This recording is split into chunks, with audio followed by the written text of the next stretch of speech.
Hello, human-shaped friends. Welcome to yet another rendition of me doing a time-lapse video of me painting. This time it's me painting my void kitty, my Pippa-Whip, my little Pip, my cat named Pippin. Now, Pippin I have had for about 7 years, and this is technically not the first portrait I've ever done of him. The very first one was a watercolor portrait that I gave to someone who saved my life.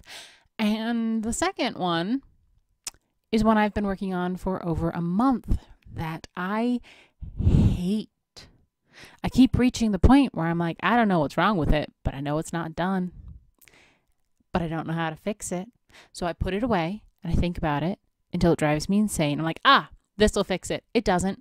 Spoiler, it doesn't fix it. This painting still isn't done. It is the most boring thing I've ever painted, and it breaks my heart because it's aesthetically pretty. It's technically correct, but it's not right. And that painting is why I made this painting, the third portrait I have ever done of my Pippin, who I have had for 7 years and have only done 3 portraits of. I should really be spending more time with him anyway. I am doing this painting because failing a different painting of him made me feel so low and so bad, I started questioning whether or not I could paint. But I know I can paint. And I know I'm an artist. And I know that every brushstroke doesn't have to be perfect. And I don't have to capture every fine detail in order to convey a subject matter or a feeling or a vibe. And I know this because that is something I've been telling myself over and over and over and over again for almost the entirety of my life. I will never be perfect, and that is okay. My errors make me human, and that is okay. And me painting my black void kitty in a looser style is also okay. If you have seen any of my shorts, you might have seen the Corgi Cerberus that I did based off of my Corgi, where yes, I did capture every hair, every stray piece of fur, every whisker. And that is still a beautiful painting, but not the mood I was in for this one. For this one, I just wanted to catch the vibe. The vibe of my cat adorably stealing my chair and preventing me from working. Something he does a lot.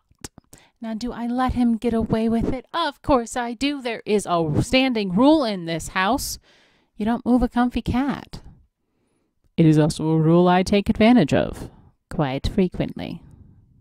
But this time around, I had my phone and I was able to take a picture of my black void kitty on something that wasn't dark, so I could actually see his cute little face.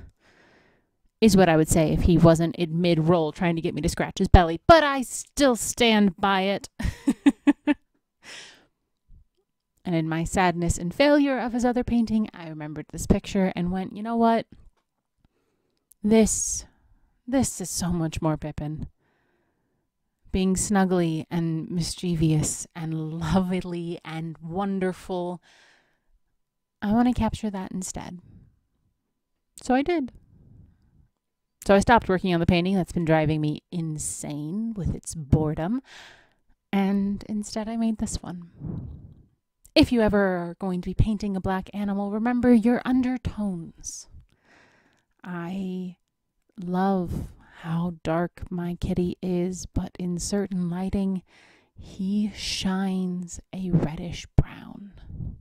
And in other lighting, it's more of a cool toned gray, which is what you layer to give that dynamicness. And instead of trying to capture each individual piece of fur, instead capturing the movement of the fur, the direction it's going in, and how it is rolling up on itself as he does. And of course, you cannot forget the little beans, which I absolutely play with. It's okay if you are in a rut, and it is okay if you are not feeling perfect. To err is to human, and sometimes allowing yourself to embrace your shortcomings is a good way to move forward. I have not given up on that other painting, but I am so glad I made this one. Because his little face is just so cute with his little ear. And that is the Pippin I wanted to capture. You will likely be seeing more portraits of my Pippin in the future, maybe even of Cordy. But right now, I'm really glad I made this painting. It made me feel better. And sometimes you just kind of need to feel better. The world is burning, and capturing any kind of joy I can is 100% a priority. And I hope it's a priority for you as well, dear viewer. I hope you liked watching me speed paint my kitty. All in all, it took about an hour and a half. I gave myself the arbitrary deadline of when my partner got home and stuck to it. Until next time, have the day you deserve. If you have a furry little one in your house, give him a kiss on the head. See you then. Bye.